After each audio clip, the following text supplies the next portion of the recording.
Bueno, muchas gracias a todos por estar aquí, especialmente a los que vienen de muy lejos. Un saludo a mi gente de Jaén, de Cádiz, no sé dónde están, de Málaga. Es curioso, cuando vienes aquí no ves a nadie, ¿Cómo cambia la perspectiva, verdad? Bueno, pues estoy encantada de estar aquí otra vez, un año más. Antes de empezar me gustaría pediros una cosita fácil, que es que tenemos aquí a una locuela que se llama Mónica, que es la que realmente ha hecho posible que estemos aquí un año más. Por favor, un aplauso para Mónica.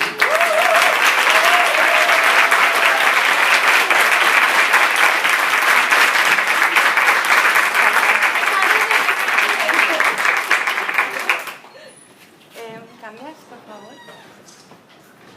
Bueno, el año pasado, durante el primer congreso, precisamente Mónica me sugirió que explicara algo sobre mi experiencia en el Instituto Ellis. Y entonces hablé de mindfulness aplicado a la TREC, la terapia racional emotiva conductual creada por el Dr. Albert Ellis. Y este año he venido un poco más reflexiva.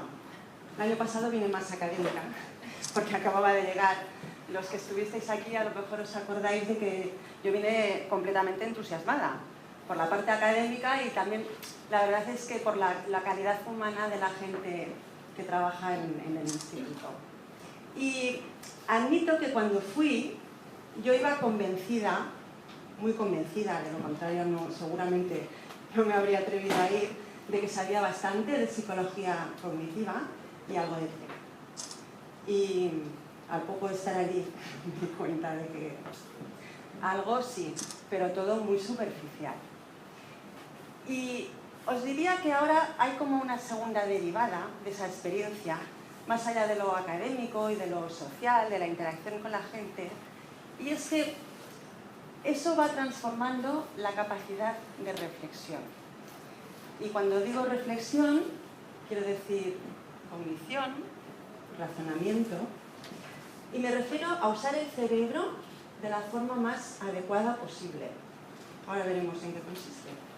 Bueno, otra reflexión, que esta es sobre la marcha, es que, mira por dónde, mi intervención de hoy va a ser una recopilación de todo lo que se ha dicho esta mañana. Porque pensaba comentaros algunas cosillas que ya han dicho pues Francisco, Juan, Miguel y Irene, es curiosísimo. Y bueno, pues también nos irá bien a todos como un poquito de repasillo, ¿vale? Entonces os decía que yo me fui allí pensando que sabía. Y me he dado cuenta, y supongo que os debe pasar a muchos de vosotros, que cuando estamos en una etapa o en un proceso de aprendizaje, de evolución personal, a veces creemos saber mucho más de lo que en realidad sabemos. ¿Sí? Estamos aquí, a nuestra edad, cada cual sabrá la suya, con un cúmulo de información y de aprendizajes y de experiencias, y a veces no sabemos que esas experiencias o esos aprendizajes puede que fueran útiles en una época, pero que a lo mejor ahora ya no lo son, puede que fueran correctos en una época, pero que ahora son obsoletos, ¿verdad? Incluso puede que no tengamos ese conocimiento. Y el conocimiento es fundamental. Si no nos conocemos, si no sabemos cómo somos, qué somos, cómo funcionamos, pues ¿cómo vamos a cambiar? Entonces, esta ignorancia, este desconocimiento, os diría que es uno de los lastres o impedimentos más importantes en cualquier proceso de mejora, de superación, de evolución, de maduración. Y otra reflexión que me he traído es que no es tanto lo que sabes, sino lo que haces con lo que sabes.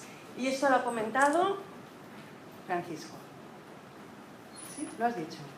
En una de tus intervenciones filosóficas lo has dicho. La sabiduría no está en saber, está en saber ejecutar.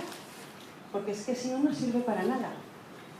Muchas veces leemos, creemos que aprendemos y luego nos cuesta cambiar una barbaridad y decimos, ¿cómo es posible que yo, sabiendo lo que sé, leyendo y entendiendo y pensando, pues venga, va, lo voy a hacer, voy a empezar? ¿Cómo es posible que me cueste tanto? Parece que no, como que me estoy hablando en un idioma que no comprendo. ¿Sí? Bueno, Bueno, pues este hombre tiene algunas respuestas. Y antes lo comentaba con Francisco, en realidad no hemos inventado nada nuevo. Absolutamente todo de lo que hablamos hoy en día en psicología viene de la filosofía. Así que leed filosofía, que os va a ayudar muchísimo. ¿Bien? Mirad qué frase. ¿Se oye bien? Sí. No es cierto que los hombres son más racionales que las mujeres. Ambos somos igual de irracionales. Bueno, esta frase, dicha hace 60 años, más o menos cuando la dijo Albert Ellis, pues fue poco menos que una irreverencia, porque entonces no se hablaba de cognición, no existía la psicología cognitiva. Ellis fue el precursor de la psicología cognitiva y entonces se pensaba o que somos lo que somos porque tenemos unas experiencias, unos lastres que vienen pues igual de nuestra infancia, por ejemplo, o somos todo lo contrario, como una especie de organismos reactivos a los, perdón, a los agentes externos. Esa sería, digamos que serían las dos vertientes de la psicología de hace, pues eso, 60 o 70 años. Así que os diría que en esta frase se contiene seguramente la historia de la psicología, como mínimo de las últimas décadas. ¿Sí? Bueno, pues lo que voy a hacer esta tarde va a ser intentar hablar de conceptos que todos más o menos manejamos y ver un poco qué podemos hacer para cambiar, siempre a partir del conocimiento, porque los que estamos aquí seguro que algo queremos cambiar. Estar aquí para aprender ya significa un cambio, ¿vale? Adquirir nuevas informaciones, nuevos conocimientos ya significa hacer algo nuevo. A lo mejor oímos cosas que no hemos oído antes y ya empezamos a crear nuevas rutas cerebrales, como decía ayer Miguel en la tertulia. Porque, pues no sé, ¿de qué conceptos hablo? Pues de mente, de razón, de cerebro, de cognición, de emoción, de sensación, de sentimiento. ¿Sí? Queremos ser más racionales. La TREC nos dice que tenemos que ser más racionales, pero ¿sabemos qué es la razón? Sí, a veces no lo sabemos. Y luego queremos tener inteligencia emocional, claro, controlar las emociones. ¿Y sabemos lo que es una emoción? Bueno, puede que tengamos una idea vaga, o puede que creamos que lo sabemos, y en realidad no lo sabemos. ¿Sí? Pasa, por favor. Aquí tenemos a la razón y a la emoción. Te agradecería que no te metas en mis negocios. En el instituto me contaron bastantes anécdotas de la vida de Albert Ellis y en realidad de su trabajo, porque su vida la dedicaba completamente a su trabajo. Él trabajaba, pues no sé, como 18 horas al día, murió con 90 y tantos años, veía las semanas anteriores a su muerte a 70 pacientes semanales. Una barbaridad.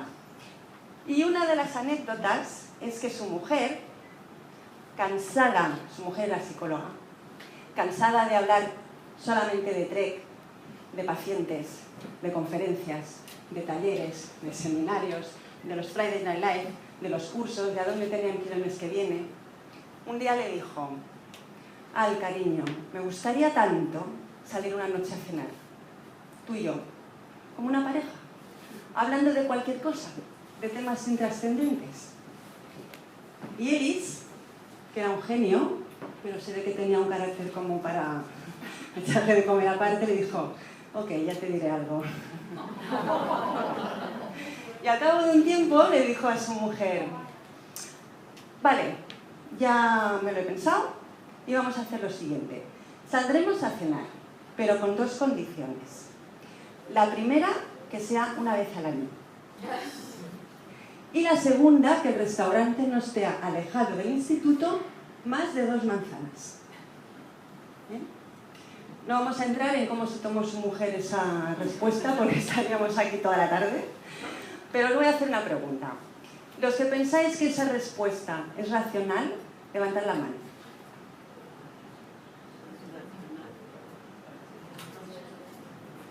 Bien. ¿Y los que pensáis que es emocional? ¿El resto no piensa o está durmiendo? Porque creo que he contado 7 en total. A ver, espera, que me voy a arriesgar otra vez. Los que crean que es una pregunta incorrecta, absurda o idiota, que levanten la mano. A ver. Muy bien, gracias. Gracias por la osadía. Bueno, pues desde mi modesta opinión, es una respuesta tanto racional como emocional. Es decir, a Ellis le importaba un bledo salir a cenar. Ni con su mujer ni con nadie, y menos para hablar de tonterías. Pero la mujer a la que amaba le estaba pidiendo un acercamiento un poquito más allá de lo profesional, y entonces él lo que hizo fue conjugar emoción y razón, ¿sí? Digamos que hasta donde a él le permitía tener la racionalidad y la emocionalidad suficientes como para acceder a los deseos de su mujer y al mismo tiempo él pues no pasarlo demasiado mal. ¿De acuerdo? Pasa, por favor. Muy bien. Pues os decía que hay que saber qué somos, hay que saber cómo funcionamos, y resulta que hablamos de emoción y de cognición y de conducta y de pensamiento, y tenemos lo que ilustra esta imagen, esta ilustración, que es una teoría de un señor que se llama Paul MacLean, que curiosamente es estrictamente contemporáneo de Ellis, porque los dos nacieron y murieron el mismo año, y resulta que somos pues una lagartija, una rata, un mono y un delfín. Y esto lo que significa es que evolutivamente el cerebro ha ido pasando por una serie de suma de estructuras, de manera que hace 400 millones de años tenía unas estructuras muy limitaditas, pero suficientes para esa época, y a medida que han ido pasando los años, se han ido incorporando capas a esa estructura. A mí me parece muy interesante saber cómo funciona cada una de esas estructuras, de esas partes de nuestro cerebro, porque, y de esto ha hablado también Miguel en su exposición, a veces nos estamos dirigiendo a una parte cuando nos deberíamos dirigir a otra, o lo hacemos con el lenguaje equivocado. Así que vamos a ver, pasa a la siguiente, por favor, en qué consiste. Hay una analogía que hace un profesor de la Universidad de California, de la UCLA, que se compara el cerebro con una mano. Entonces, imaginad mi mano sin dedos, ¿sí? Esta parte, la palma de la mano, sería la parte más ancestral, la más primitiva del cerebro. A medida que pasaron los años, se sumaron otras estructuras que podrían ser mi dedo gordo. ¿De acuerdo? Y, posteriormente, los lóbulos. Esto podría ser mi cerebro, multiplicado por 2, ¿eh? Este sería un hemisferio. ¿De acuerdo? Muy bien, pues vamos por las 3 estructuras. No las imaginéis como estructuras separadas, simplemente son saltos evolutivos. Y la primera estructura se le llama cerebro reptiliano porque lo compartíamos con los reptiles. Tiene una antigüedad de 400 millones de años. La seguimos teniendo.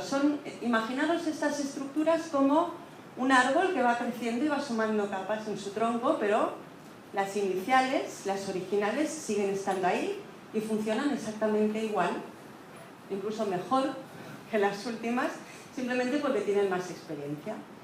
Entonces, el cerebro reptiliano es un cerebro instintivo. Nosotros somos en gran parte instintivos. ¿Qué hace mi cerebro reptiliano? Pues ahora mismo lo que hace con todos nosotros es mantenernos vivos. Hace todas las funciones que regulan nuestro organismo. La temperatura, las sustancias que necesitamos en la sangre, pues aminoácidos, proteínas, oxígeno, lo que sea.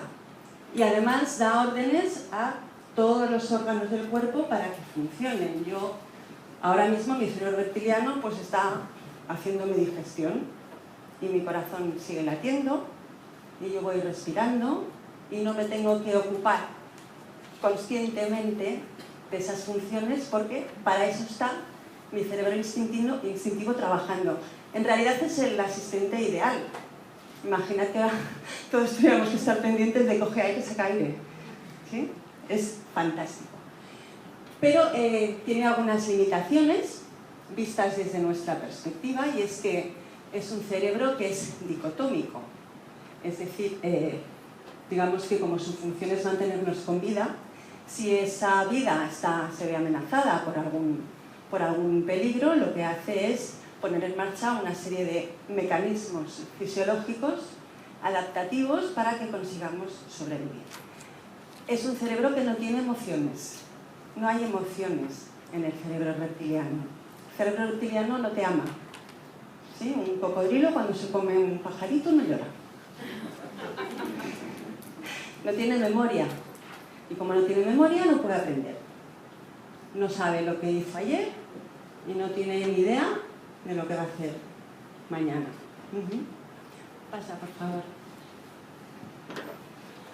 Ahora hacemos un salto de 200 millones de años. Y ya tenemos emociones. Sistema límbico, la segunda estructura evolutivamente. ¿Sí? Ya el sistema límbico, el cerebro emocional, te puede decir, pues, por ejemplo, nunca pensé que llegaría a muerte. Ya tengo emociones, significa que ya tengo memoria y ya me acuerdo de tu cara. Vamos a ver, el cerebro reptiliano, para poner un ejemplo así muy facilito. Si yo tengo sed, si todos tenemos sed, y en esta sala solamente hay una botella de agua, tonto el último. ¿Sí? Así es como funciona el reptiliano. Ahora vienen las emociones. ¿Por qué surgen las emociones? ¿Alguien se lo ha preguntado alguna vez? Surgen para potenciar el cerebro reptiliano, para que la especie perdure sobre otras especies. ¿Sí? Es decir, con el reptiliano a lo mejor me quitabas el agua y yo me moría. Con el emocional yo me acuerdo de tu cara. Si me voy al supermercado y solo queda una baguette y te quedas con mi ración de alimento, lo pagarás caro, porque ya me acuerdo. Y nos acordamos de todo lo que nos ha impactado emocionalmente de una forma muy, muy, muy fuerte, ya sea de manera positiva o de manera negativa. Vamos a poner un ejemplo. ¿Os acordáis de lo que estabais haciendo un martes de septiembre de hace 14 años? ¿Alguien se acuerda? No. Vale, si os digo que era el día que hicieron el atentado a las Torres Gemelas de Nueva York, ¿hay alguien que no se acuerde de lo que estaba haciendo cuando se enteró? ¿Verdad que todo el mundo más o menos? Ostras, pues yo estaba en casa, yo estaba viendo el telediario, o yo estaba no sé dónde, y entonces lo oí por la radio, o alguien me lo dijo. Sí, porque fue un impacto muy, muy fuerte, realmente hubo ahí una amenaza de supervivencia que además no se sabía. La incertidumbre es uno de los mayores miedos que tenemos. Y también nos acordamos de las cosas que nos impactan de forma positiva, pues como, no sé, nacimiento de nuestros hijos, ¿sí? El cumpleaños de todos nuestros hijos, aunque tengamos, no sé, 7, por ejemplo. Pasa, por favor. ¿Qué ocurre con las emociones? Antes de que os leáis la viñeta. Mirad, podemos imaginar, a efectos prácticos, que el cerebro es Houston y nuestros órganos son naves que salen al espacio. Entonces, ante una amenaza, Houston envía información a cada una de las naves y diciéndole lo que tiene que hacer para salvarse. Y a su vez recibe información también de lo que está sucediendo en cada una de las naves. Vale. Esa activación fisiológica que conocemos como estrés, ¿sabéis de lo que estoy hablando, verdad? Estoy hablando de las taquicardias, de la sudoración, de ponernos hiperglucémicos, hiperventilados, tensos, nuestras pupilas se dilatan, se cierran los capilares sanguíneos porque si hay una amenaza, un peligro de herida, que perdamos menos sangre. Estamos hablando de todo esto, del estrés. ¿Qué ocurre con todo esto? como os he dicho que es algo completamente rápido, es que se producen más o menos 80, 100, 120 milisegundos, la unidad de funcionamiento del cerebro es el milisegundo, no tenemos tiempo de reaccionar, no hay reacción. Además es lógico que no la haya. Habéis oído, ¿verdad?, de la lucha o la huida. Si tienes una amenaza de un depredador, pues o lo atacas o huyes, no hay más, no hay tiempo para analizar ni pensar, ¿tiene cara de bueno o de malo? No puedes hacer todo eso. Bueno, pues todo eso que conocemos como respuesta de estrés, que es una respuesta adaptativa, por lo tanto ese tipo de estrés no es malo, porque dura un ratito, ¿sí? Al cavernícola le duraba un ratito. Una vez pasado el peligro, el cuerpo recupera sus funciones habituales, todo vuelve a funcionar con normalidad y no hay ningún problema, no pasa nada. El problema pasa cuando en vez de ser un cavernícola, pues eres un ciudadano europeo y entonces vas pues hiperventilado, hipertenso, hipertaquicárdico, hiper todo, pues todos los días y todas las semanas y todo el año por diferentes motivos. Bueno, pues unos años más tarde surge ya el cerebro racional, que serían nuestros lóbulos cerebrales, y entonces nuestro cerebro es muy listo ya y se hace este tipo de cuestiones. ¿Se lee lo que dice Felipe? Dice, me imagino cuando yo sea ingeniero. ¡Fua! Bueno, voy a proyectar el puente. No voy a ser así. Cuando sea ingeniero no voy a ser así, porque seré famoso y todo el mundo me encargará diques, carreteras, fábricas, túneles, acueductos. Dios mío, ¿cómo haré para hacer todo lo que tengo que hacer? ¿Sí? ¿Qué le ocurre? Que está anticipando. Nuestro cerebro cognitivo ya puede pensar, reflexionar, decidir, escoger, crear, comunicarse. Es un cerebro social, puede planificar, puede cooperar con otros. Si el reptiliano no amaba y si el límbico te decía nunca pensé que llegaría a Marte, el cognitivo, que también tiene sentido del humor, te dice nunca pensé que llegaría a Marte y ya estamos a miércoles. Es decir, ahora soy muy lista, ¿sí? Con mi cerebro cognitivo soy ya la bomba. ¿Y qué ocurre? Que a todas esas reacciones, a toda esa activación fisiológica que se llama emoción, todo lo que provocaba nuestro sistema ancestral, ahora Houston, que recibe la información de todas partes, la decodifica, esa información, la interpreta y la etiqueta. Y según lo que yo tenga dentro de mí, según tengo maripositas en el estómago porque me estoy enamorando, o según tenga ansiedad porque me estoy preocupando, o según sienta un vacío o un nudo en el estómago porque me estoy deprimiendo, por ejemplo, a todo esto le pongo un nombre, y ese nombre es el sentimiento. Así que el sentimiento es la interpretación consciente de las emociones.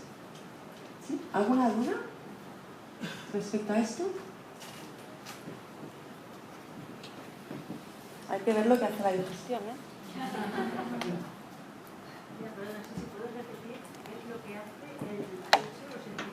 Sí, lo voy a repetir, sí, porque además son conceptos que son importantes.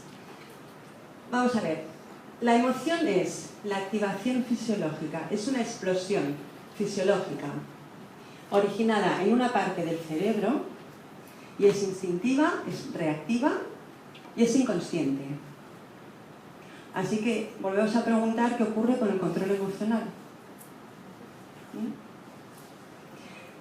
Cuando toda esa información vuelve a llegar al cerebro, primero ha ido de arriba a abajo y ha provocado una emoción. Luego la información va de abajo a arriba, la parte de nuestro cerebro que sabe pensar, que sabe codificar, dice, anda, tengo dopamina, estoy estupendamente. Tengo cortisol, estoy presa del pánico. Interpretamos la emoción, le ponemos un nombre, ¿sí? Muy bien, ¿qué pasaría si se desconectaran la emoción y la razón? Porque claro, el cerebro funciona en red. No penséis que las estructuras están separadas. Hay millones de conexiones entre ellas y os he traído una foto porque ya que hoy en día tenemos tecnología suficiente como para estudiar el cerebro en vivo, pues mirad qué foto más chula. Aquí tenemos un cerebro en el que los tres sistemas están activos, los tres. Y esta parte rojita que se ve abajo a la izquierda, la que veis, bueno, como así como anaranjada, está la corteza ventromedial, eso es la corteza cingulada anterior, y está conectando emoción y razón. La parte de nuestro cerebro que se ocupa de pensar, de reflexionar, de la cognición, y la parte límbica, aquello más rojito de la flecha que baja así, sería la amígdala, de la que nos hablaba ayer Miguel, que es una de las estructuras fundamentales más importantes en nuestro sistema emocional. Bueno, pues hay bastantes casos ya en la literatura científica sobre desconexión entre una y otra zona, y generalmente se dan o por accidentes, por traumatismos o por alguna cirugía, por ejemplo, bueno, intencionada o no, se han hecho barbaridades hace algunas décadas en ese sentido. ¿Y qué ocurre cuando se desconectan? Pues lo que ocurre es que la emoción es la gran tirana, ¿sí? Entonces nos dejamos arrastrar por nuestras emociones porque no tenemos recursos, no hay una conexión entre esas dos estructuras cerebrales y no podemos modular las emociones porque con el sistema cognitivo no podemos controlar, pero afortunadamente podemos modular. ¿Sí? Bueno, esto simplemente es un poco a título anecdótico para que veáis cómo funciona. Siguiente, por favor. A los que tenemos un sistema cerebral con los tres cerebros intactos, ¿qué nos pasa? ¿Quién tira del carro? Pues ya lo veis, el animalito límbico tira del enorme sistema cognitivo, el neocórtex. Se le llama neocórtex porque es nuevo, el neocórtex tiene aproximadamente 100.000 años. El sistema límbico, 200 millones, ¿sí? Y el reptiliano, 400 millones, cuidado. Bueno, pues de esto tenemos, de que tira el límbico generalmente, a que todos tenemos alguna experiencia, ¿verdad? Esa criaturita...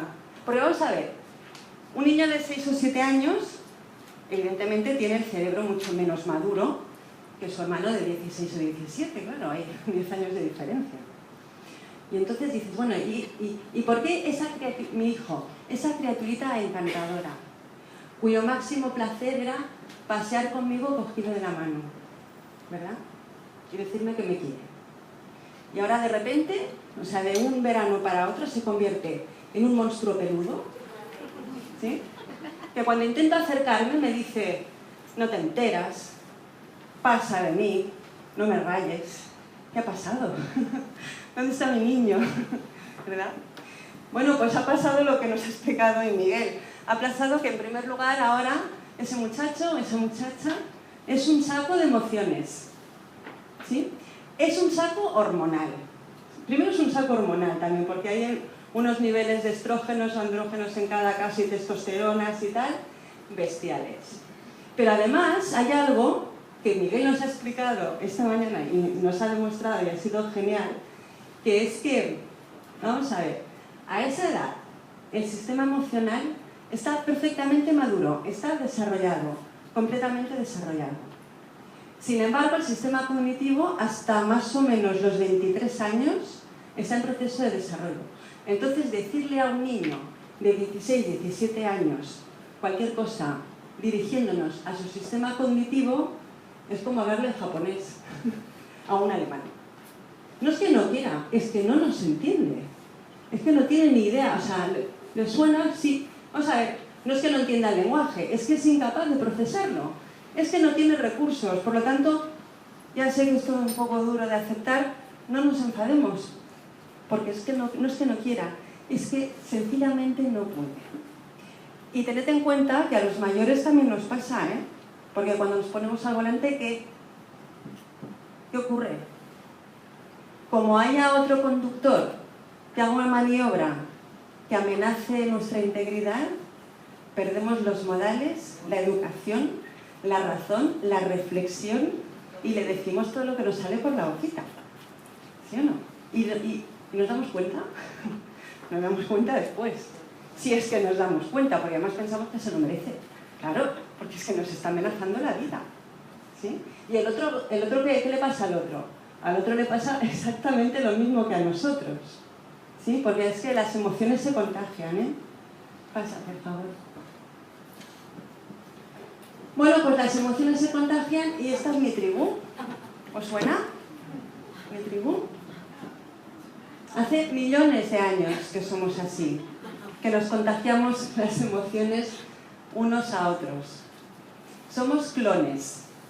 Somos clones emocionales porque ancestralmente todos venimos del mismo sitio, y somos clones cognitivos porque recibimos una cantidad de estímulos del exterior, como decía Mónica esta mañana también, que no siempre son verdad, que no nos tenemos que creer todo lo que pensamos, ¿sí?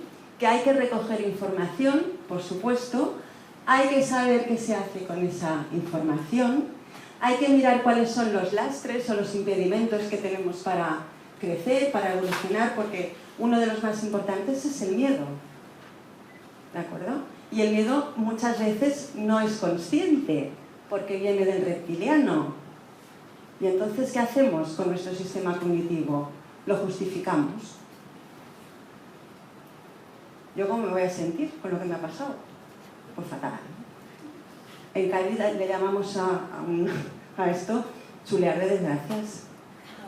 Lo tuyo no es nada, ¿eh? Como yo te cuente, yo lo hago así, cuenta. Me extraña que esté así, hija. Yo estaría igual. Somos clones. Nos contagiamos las emociones. ¿Sí? ¿Y qué hacemos? Bueno, pues en el caso del miedo o cualquier otra emoción, hay que sustituir a esa emoción por otra emoción más potente. Vamos a ver. Imaginad que voy a cruzar la calle y que tengo prisa, además porque llego tarde aquí. Y que pasa un coche y yo voy detrás del coche y justo en ese momento pega un frenazo y yo choco con el coche y me caigo al suelo y se me abre el bolso y miro el reloj y le pego un grito al tío y pienso, ¿este hombre qué ha hecho? Todo esto, claro, es rapidísimo, ¿eh? Ya os digo, son ni segundos, son milisegundos. Pero cuando me levanto y ya estoy yendo a echarle la bronca al conductor, si veo que ha frenado porque había un niño de 3 años cruzando la calle, en ese momento mi cerebro hace clic. Y entonces la emoción ya no es la rabia, ni la ira, ni el enfado, la emoción es la empatía. Ostras, menos mal que has frenado, porque a mí me has dado un golpe, pero al niño le has salvado la vida. ¿Sí? Una emoción siempre se sustituye con otra emoción más potente. Pasa, por favor. Bueno, pues en algunos aspectos...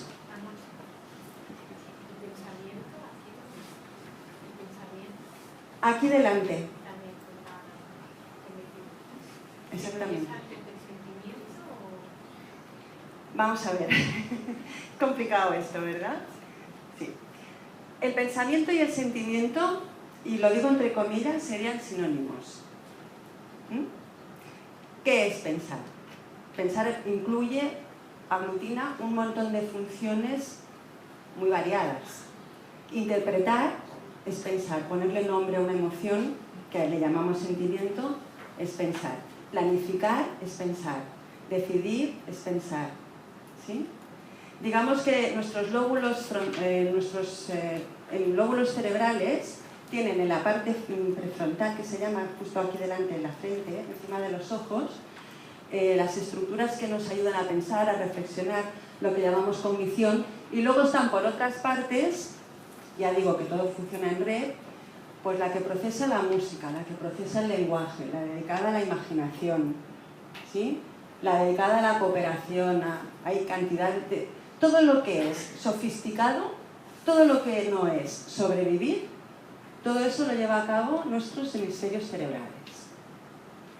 El reptiliano y el límbico, que generalmente se unen, entonces en vez de hablar del cerebro triuno, esta teoría es la teoría del cerebro triuno, la de MacLean, se habla del cerebro cognitivo y del otro, que sería el límbico reptiliano. ¿Sí? Vamos a ver. Si yo estoy descansada, alimentada y ya está, entonces me puedes pedir alguna cosa más sofisticada. Si no, es muy difícil, ¿eh? Porque no os ha pasado que os vais a dormir porque estáis agotados, pero resulta que no habéis cenado porque no teníais ni ganas de prepararos nada del cansancio y os vais a morir muertos de hambre, os vais a dormir muertos de hambre y luego os tenéis que levantar de la cama porque no podéis conciliar el sueño porque tenéis hambre y tenéis que ir a la nevera a comer cualquier cosa para llenar el estómago. Es que el reptiliano te está diciendo primero come y luego te dejaré dormir. ¿Sí? Hay una especie de inhibición de las funciones que no se consideran primordiales para la vida si las funciones básicas, las instintivas, no están resueltas. ¿He contestado tu pregunta? Vale. Bueno, pues os decía que en algunos aspectos hemos ido del paleolítico al neolítico. O sea que hemos cambiado algunas herramientas. Digamos que somos igual de irracionales, pero con más glamour. ¿Verdad? Y claro que esto... Y entonces decimos, ¿todo esto por qué pasa? Porque si tenemos un cerebro que tiene tantas prestaciones, en realidad nuestro cerebro es como un Ferrari. Ahora mismo es increíble lo que puede hacer, si lo usamos bien. ¿Y por qué nos cuesta tanto usarlo bien? Bueno, en primer lugar porque no sabemos y nadie nos ha enseñado. Y eso ya es un lastre importante. En segundo lugar, porque todas las funciones cognitivas, las de los hemisferios cerebrales, las de los lóbulos, mejor dicho, requieren muchísima energía, mucha energía. Y entonces al cerebro, como lo tenemos mal educado, es como una especie de niño mal educado. Cuando le pedimos hacer algo que no está acostumbrado a hacer, se cansa, se aburre y no presta atención. Y entonces nosotros, en un momento de lucidez, decidimos hacerle caso a Irene. No sé dónde está. Vale. Y decimos, voy a meditar. Y voy a dejar la mente en blanco, sin un cuerno. Porque nuestro cerebro está acostumbrado, porque lo tenemos mega estimulado, hiperestimulado, a crear pensamientos. Entonces, cuando llevas un ratito intentando no pensar en nada, ¿el qué hace? Te trae cosas. Como el niño pequeño que te dice, mamá, mamá, mamá, y tú, déjame en paz. No, tengo que concentrarme. Tú con las piernas así, la espalda recta. ¿Sí? Me concentro en la respiración. Y entonces viene, ostras, me he enviado aquel correo. Bueno, luego lo hago. Nos cuesta mucho. Nos cuesta mucho. Tenemos el cerebro mal educado, como un niño pidiendo chucherías. ¿Sí? ¿Qué hay que hacer? Bueno, a eso antes os decía que le llamamos pereza y que lo justificamos, ¿verdad? Es que cambiar es muy difícil. Es que ese es mi carácter. Es que soy así. ¿Sí? No, es que he salido a mi abuela. Es que claro, es que mi padre tiene un temperamento que todo el mundo me dice que yo soy igual. Entonces, ¿qué quiere? ¿Qué voy a hacer? Esto es imposible. Pasa, por favor. Vamos a ver. No se trata de intelectualizar las emociones. ¿Sí? No es eso, ¿eh? Yo sé que todo esto es complicadito de asimilar. A mi cerebro le está costando mucho. Pero con la persistencia que nos dice Elis, al final igual lo conseguimos. Mirad, a lo que llamamos neurosis, los psicólogos, se le puede llamar de otra manera. Eso es siempre un conflicto entre razón y emoción.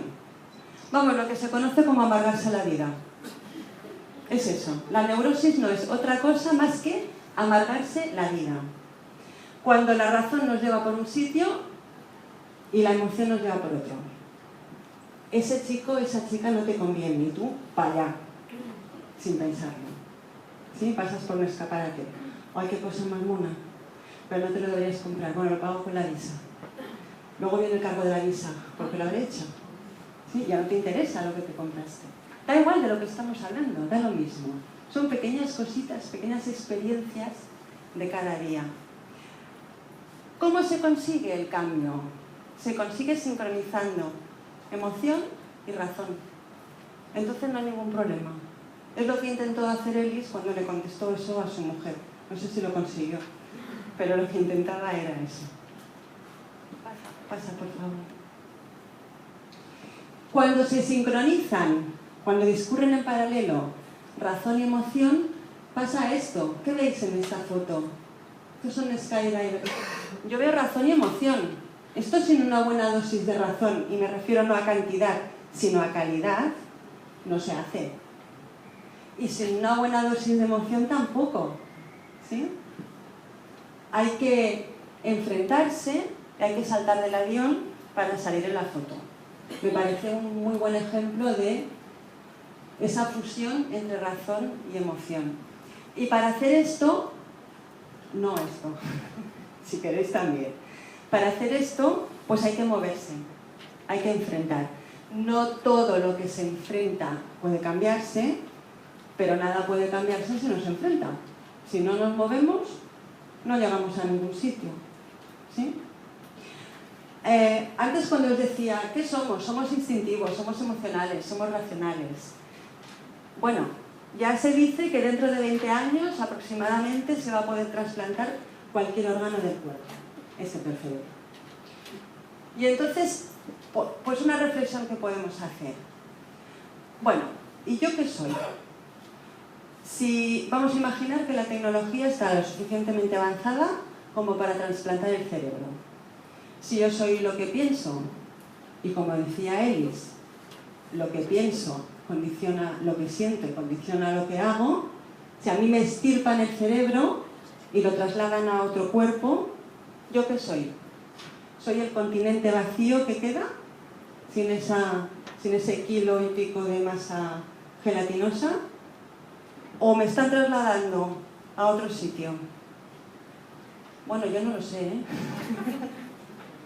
Si alguien de aquí lo sabe, perfecto. La neurociencia, la verdad es que no tiene dudas sobre eso. Otro tema de la filosofía.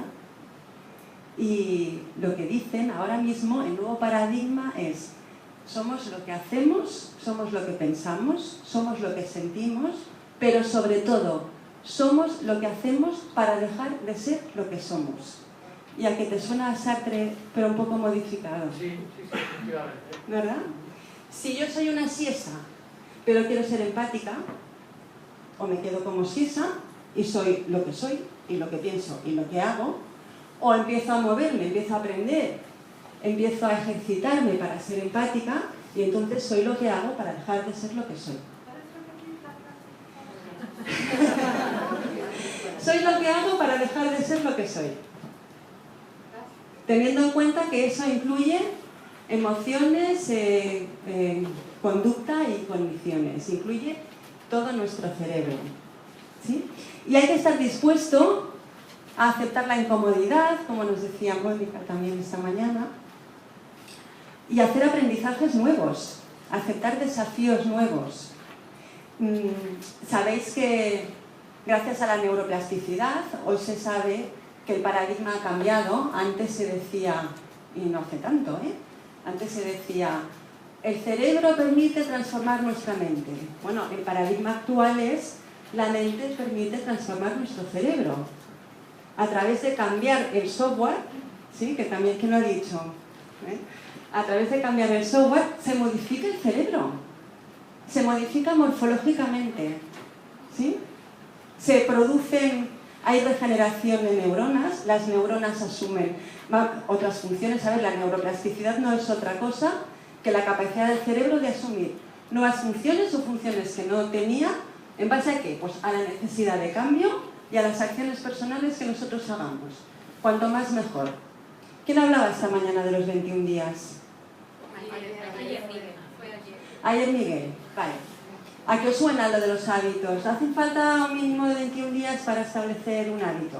Bueno, esto es de Maxwell Maltz, que era un cirujano plástico de la Universidad de Columbia, y este hombre pues operaba a personas después de traumatismos, sobre todo faciales y tal, y también amputaciones de extremidades después de accidentes, y observó un patrón recurrente en todos sus enfermos, y era que el tiempo que neurológicamente el cerebro necesitaba para crear esas nuevas conexiones que le permiten a uno identificarse con su nueva cara o no tener la sensación de miembro fantasma es de un mínimo de 21 días. Pero cuidado, la palabra clave es mínimo, no es 21, ¿eh? Porque si no nos cogemos un manual de instrucciones, como el libro de Rafael, que es perfecto, lo seguimos durante 21 días y los psicólogos nos dedicamos a otra cosa completamente diferente. ¿Eh? O los que somos psicólogos, en 21 días damos de alta a todos los pacientes, ¿verdad? O sea que no son 21 días, es un mínimo de 21 días. Todo depende, por supuesto, del tipo de cambio que queramos hacer y, bueno, y luego cada cual pues de su bagaje. Así que hay que estar dispuesto a aceptar esa incomodidad de sentirse novato en alguna experiencia nueva. Cuando queremos cambiar, le estamos pidiendo a gente que lleva millones de años funcionando de una manera, esta gente de aquí dentro, que lo haga de otra y que lo haga rapidito. Y esto rapidito no. Y en 21 días tampoco. ¿Sí? Es un desafío, lo sé. ¿Es posible? Por supuesto. Por supuesto. Os voy a hacer un ejercicio rapidito. Cruzad los brazos, por favor. ¿Estáis cómodos? Vale. Ahora descruzadlos y los volvéis a cruzar al revés. La mano que va por abajo, ahora va por arriba, el brazo va en sentido contrario. ¿Sí? Vale. ¿Qué tal? ¿Estáis cómodos? No. ¿Se puede hacer? ¿Todo el mundo tiene la capacidad para hacerlo? Si se hace cada día un buen rato, ¿llegaremos a estar cómodos? Probablemente. ¿Por qué no lo hacemos? ¿Porque nos da pereza? Es decir, que podemos, ¿eh? Muy bien. Siguiente. Bueno, pues un abrazo entre emoción y cognición. Esta imagen simboliza la respuesta conductual de la fusión entre la emoción y la razón. Cuando discurren en paralelo, imaginaos que son pues como un esquiador que hace un descenso alpino. Y el descenso es suave, es hasta elegante, incluso puede ser rápido. ¿Sí? No se cruzan los esquíes. Cuando se cruzan los esquíes es cuando nos amargamos la vida, cuando nos ponemos neuróticos. ¿De acuerdo? ¿Se puede hacer? Sí, hemos visto ahora que se puede hacer. Me diréis, esto no sirve, que no es lo mismo. Bueno, intentémoslo. Hay que aceptar ese reto. Si todos tenemos ganas, si no, hoy no estaríamos aquí, estaríamos en la playa con el día que hace. Estamos en julio, ¿verdad? Busquemos información, si no la tenemos. Sí, vengamos a sitios como este. Por ejemplo, información fidedigna, que hoy en día corre todo. ¿Sí? ¿Qué más tenemos que hacer? Pues lo más importante. Lo más importante es saber ejecutar. Después de recoger esa información, de tener estrategias, de saber cómo se puede cambiar una emoción por otra emoción, qué podemos hacer con nuestro sistema cognitivo, hacerlo, ponernos en marcha, ¿sí? Para cambiar es imprescindible moverse. Si no, simplemente somos recopilatorios de información, somos como librerías que vamos acumulando libros y ya está, nada más. Así que esta es la última imagen, os digo que es un simbolismo entre el abrazo, entre la razón y la emoción, y seguramente lo que se obtiene pues serían emociones racionales. Gracias.